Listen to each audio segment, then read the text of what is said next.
how to change brake pads on a 2011 Jeep Liberty. Got the tooling out, got the jack under the pumpkin, and we're going to change the back pads here. So first what we do, we get in here and we pop the hood right here. Now, I used to not do this, and I used to take pads off the caliper and disconnect it, and then I would have to bleed the brakes every time, and man, you don't want to do that. So I'm going to show you a way that you don't have to bleed your brakes, and it saves so much time and energy and aggravation. So what we do, take the cap off the master cylinder here for the brake fluid. Then break these loose, jack it up, and take the tire off. Now that's pretty self-explanatory, and I'm pretty sure most people can do that, so I'm going to pause the video and I'll come back when I got the tire off. Okay, they're all off. Now I used a 19mm socket and an 18 for the lug nut that didn't have the cover on it. These are basically 3/4, which is pretty close to 19. I don't have any heavy duty standards, and my 19 and 18 fit these pretty close, so that's what I use. But be sure to use the right ones when you do it,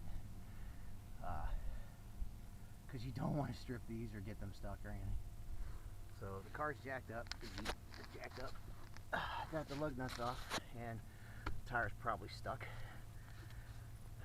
Another thing too is don't let your brake pads go this long, because well, it's dangerous. And I should have done this a while back, but life gets in the way. So what I'm going to try and do here is pop this tire off by kicking it, maybe. Ha. Alright, I'm going to go get a dead blow, rubberized mallet, and smack on this until I pop it off. I'll be right back. Okay, that was not near as easy as it should have been, because nothing is easy, per se. I used this screwdriver, and I went down inside there. There's a little gap. I tapped it in until it got snug. I spun the tire and I popped it out, and I did that all the way around. And I got to the second time around, I finally got the tire loose. So now that it's off, we can take a look at this. Okay, shove that out of the way, and here we are. Boy, it looks terrible. Whew. Okay, I don't know if you can see down in there. I can't really see from this angle, but I can hear it, and it does not sound good. So the first thing you want to do is back here on the back, there's a bolt right there, and there's one below it. Those are the two you want to remove. So go ahead and do that. Make sure you got jack stands underneath the axle. So we're going to take those two bolts off, and I think, I want to say they're 5/8, but they're not. They might be 3/4. They are not. So they're metric. So 18. And I already had an 18 out for the lug nuts. So we're going to take these two bolts out, and then I'll be back. So let me grab these. There's no sense in you watching me do this, as you know, that bolt and the one below it, this one,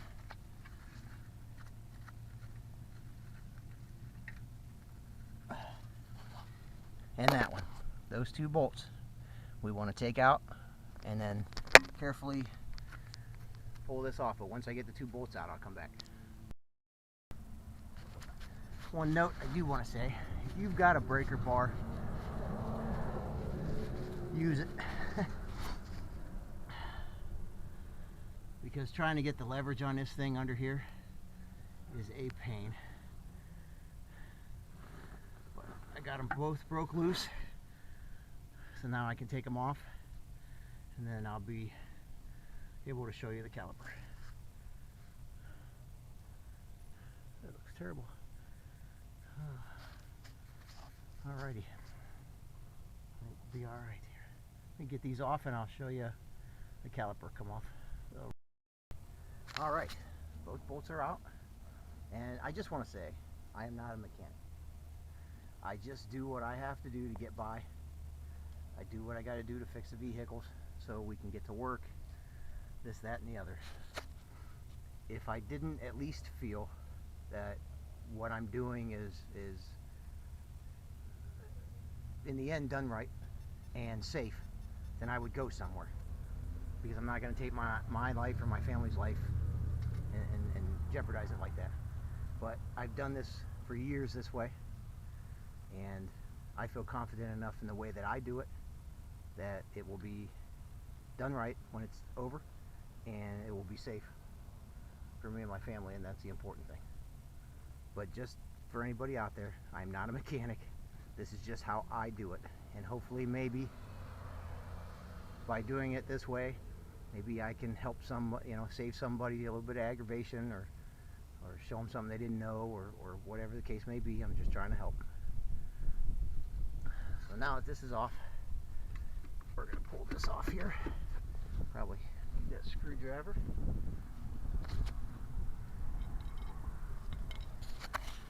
These are nice too, by the way, these screwdrivers, because they're solid all the way through, so you can pound on them. So now I'm just gonna pry this off, just like that, and work this off.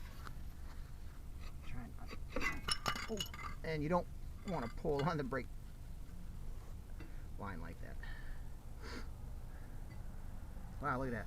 The outside pad is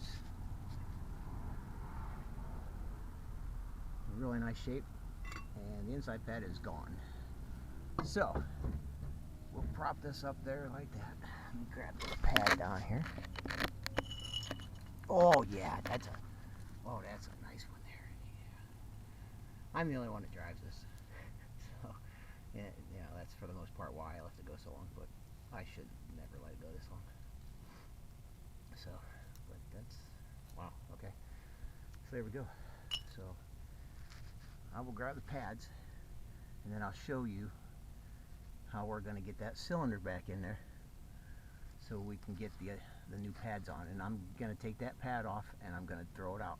I'm putting brand new pads front and back on this. I'm not reusing that, even though it looks, well, for the most part, it looks almost new, thickness wise anyway, but I'm not going to reuse it. I'm throwing it out. So let me grab the new pads and a C-clamp, a big enough C-clamp to go over this, and I'll show you how we're going to compress this cylinder back and put our new pads on. I'll be right back. Okay, got our C-clamp, we got our brake pads. Now, I buy Duralast. I like them. They're NASCAR official. Last time I needed my brakes changed, I did the other side, and I should have done this side. I should have replaced this side, and I did not. So, in all seriousness, we could probably replace both, but I don't have both sets right now because they're on the other side. Okay. What we need to do is we're going to take our C-clamp and we're going to put it over top of this, and we're going to compress this cylinder back behind this plate here. I don't know if I can do this with the camera in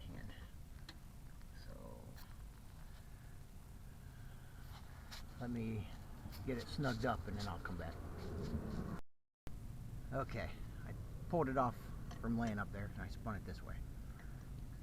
You take the C-clamp and take the other pad out too. There's not enough room and it's getting replaced anyway. Put the C-clamp on the cylinder. And what's nice about this C-clamp is I don't have the pad on it. And there's two little grooves, almost like a pocket. Right in there, I think you can see it. That ball end fits right into, and that will hold it from sliding around. And now all I'm going to do is tighten that until that cylinder compresses back in. Just keep turning it until the cylinder compresses all the way back in, just like that. You may have to steady it on your knee. You don't want to put any pressure or pull on that brake line because you don't want it to come off and have to deal with all that and the bleeding of the brakes and all that. So I think I'm back pretty good. So I'm going to take my C-clamp off and then I'm going to grab my brake pads and we'll put them in, and this will sit right there. I don't know what the view is. Right there. But we can at least get this off. Alright.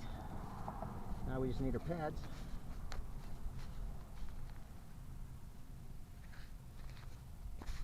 And I'll stick the pads in and we'll go from there. Alright. The outer pad is on. And you might have a little trouble getting it in those grooves, but you can take a screwdriver and pry. Okay, pads are in. We are ready to go. Now, swing this over. Put it back over top of your rusty rotor. Come back here. Find your top hole. Put your bolts back in. Put them in finger tight. A couple turns just to hold it until you get both of them in, and then you want to snug them both up with your fingers as tight as you can get it to make sure that they're both lined up and gonna run in. You don't want to tighten one before you tighten the other completely. So we'll get our bolts back in and we'll just get them finger tight. Okay, there they are. What I do is I tighten one up and I hold on to the caliper and wiggle it, and that helps get the bolt in further. The bottom one needs to go a little bit further, but I'm confident enough now that they're in far enough and everything's lined up that we're good to go. So I'm going to tighten those up, not overly tight, but I'm going to tighten them. And then I'll show you